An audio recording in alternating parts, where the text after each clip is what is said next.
Welcome back. You are watching Goeiemorgen, Good Morning. Sharing is caring. So it's time now to look at our markets with our in-house financial expert, Thys van Zyl, with his bull and bear report.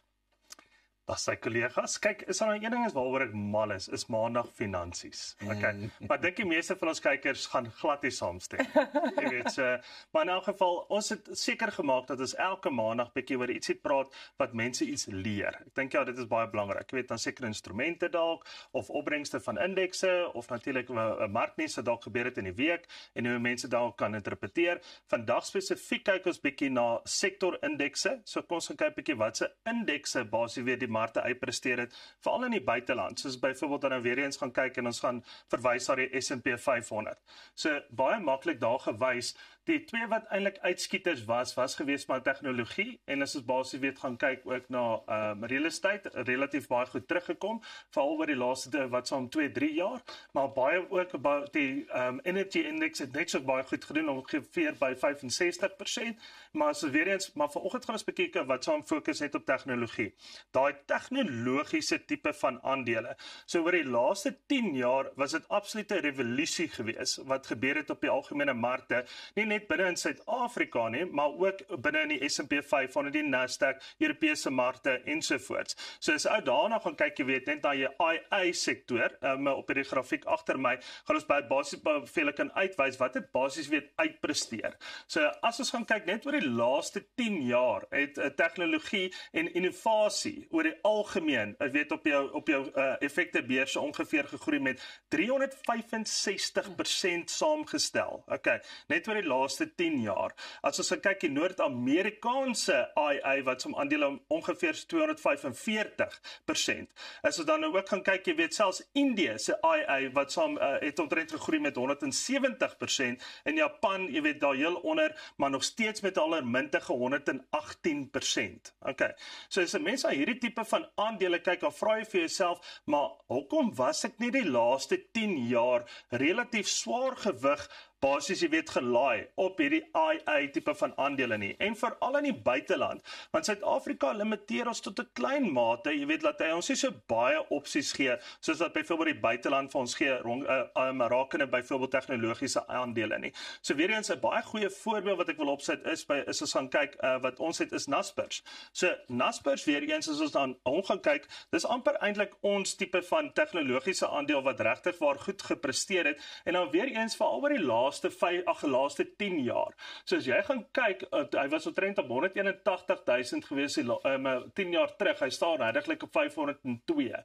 So net weer eens, as ook gekyk, as jy hierdie aandeel opgetel het by 2007, dan het jy al ongeveer al 'n mintige groei gehad van amper 9000%. So daai is tipe aandele wat jy absoluut in jou portefeulje moet hê, maar dit is 'n geliefde aandeel ook in Suid-Afrika, en die meeste van ons het hom in ons portefeulje.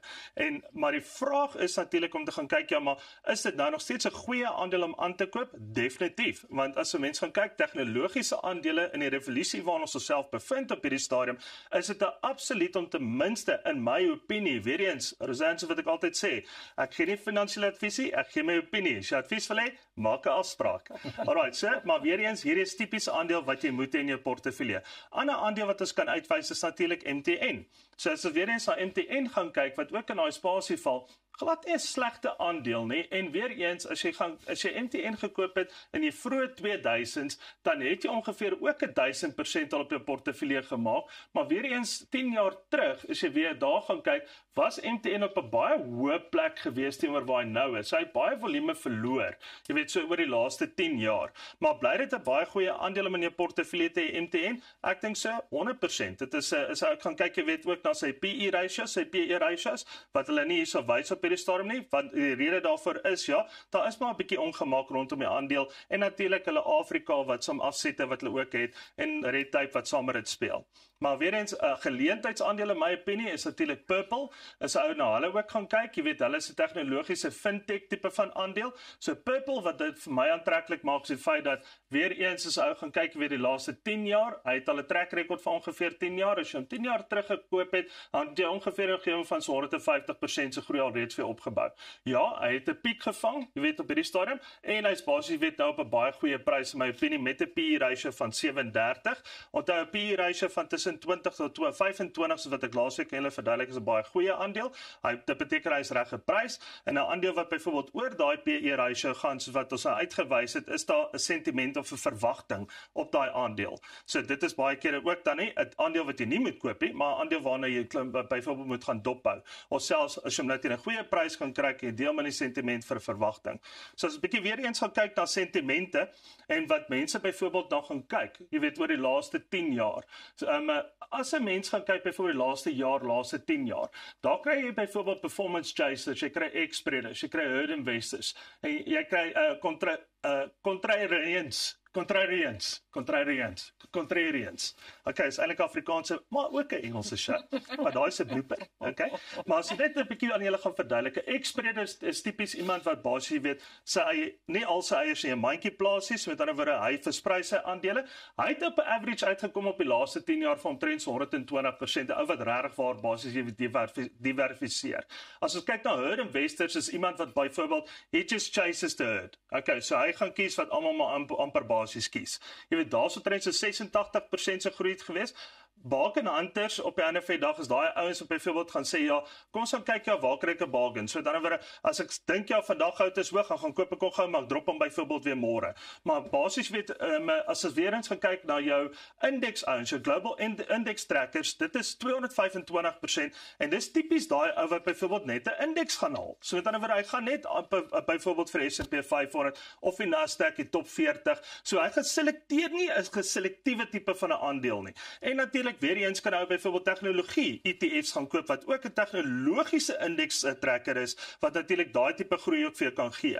So weer eens as 'n wens gesê, is diversifisering goed? Ja, tot 'n mate. Okay. Is bargain hunters vir jou goed? Ja, tot 'n mate. Is herd chasers goed? Ja, tot 'n mate. Maar op die einde van die dag weer eens wys dit vir jou indekse is eintlik iets waarna jy moet gaan kyk. As wat jy byvoorbeeld sekere aandele net gaan selekteer in 'n portefeulje. Alright. So weer eens, daai is gou my inside track, jy weet vir die week en natuurlik as ons kyk na tegnologiese aandele, gaan selfs met jou finansiële adviseur en maak seker jy kry 'n gewig van tegnologie binne in jou portefeulje. Wat aan jou? Thys, weet jy wat ek leer by jou elke dag of elke keer wat jy hierdie goed doen, is jy moet maar nou net wag wanneer dit kom by aandele. Moenie buy en dan sell, omdat dit nou so op en af soos 'n wippointjie gaan nie.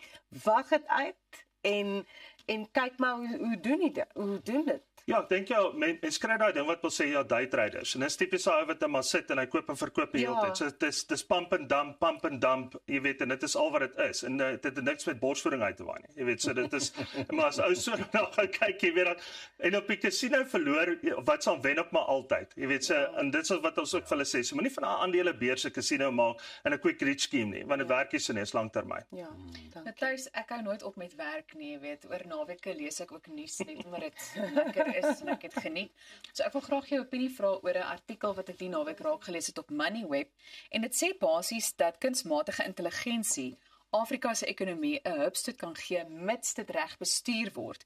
Nou Dion Shango, uitvoerende hoof van PwC Africa, sê kunsmatige intelligensie het die potensiaal om teen 2035 tot 5 persentasiepunte tot Afrika se bruto binnelandse produk by te dra, maar hy waarsku dat groei nie gewaarborg is nie. So volgens Shango sal vertroue, goeie beheer en vaardigheidsontwikkeling deurslaggewend wees en hy sê ook Suid-Afrika moet vinnig beweeg om nie agter te raak nie en wys ook op Kenia se sukses met mobiele geld as voorbeeld. Nou sonder sorgvuldige bestuur van kunsmatige intelligensie se energieverbruik kan klimaatskoste die ekonomiese voordele oorskadu. So ek dink my vraag is net, waar sien jy moontlikhede om in kunsmatige intelligensie te belê? Ek dink ja, as ons kyk daai artikel spesifiek, dit kan revolusionêr wees vir Afrika om 5 basispunte by te sit by hulle BBP as 'n kontinent. Okay. Maar die waarskuwing wat ook in daai selfde artikel was, is dat 'n globale verwarming op basies kan tot 12% negatiewe impak hê op Afrika.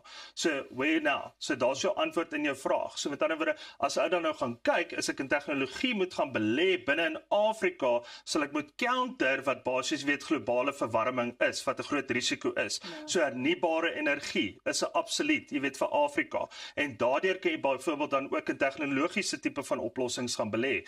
Boonbehalwe, jy weet, die techbly wat nog in Afrika moet land, jy weet, wat klaar reeds in die wêreld is, maar nog hierdie kant toe kom. So daar's absolute baie geleenthede, maar weer eens, die groot ding van Afrika se kontinent, ons moet ons red tape, moet ons maar net hierso gaan bære. Jy weet wel, laat ons net sê wat voor ons kan inspring om Afrika as 'n algehele kontinent vorentoe te sit nie. Maar daar's geen rede hoekom Suid-Afrika nie jou eerste nommer 1 ekonomie moet wees in byvoorbeeld in Afrika nie. Ons moet nie skare weer gaan soek tussen Nigerië en Egipte nie. Ek bedoel, dit is nie waar dit moet wees nie. Dit moet wees in Suid-Afrika. Ons het al daaroor gepraat. So make South Africa open for business. Okay. En daai is baie belangrik, soos hierdie hoofkantore, hierdie tegnologiese maatskappye. Laat hulle hiernatoe kom, dat hulle absoluut by ons kom oopmaak. Minister, as hulle my minister maak, geen belasting vir jou vir die eerste 15 jaar nie.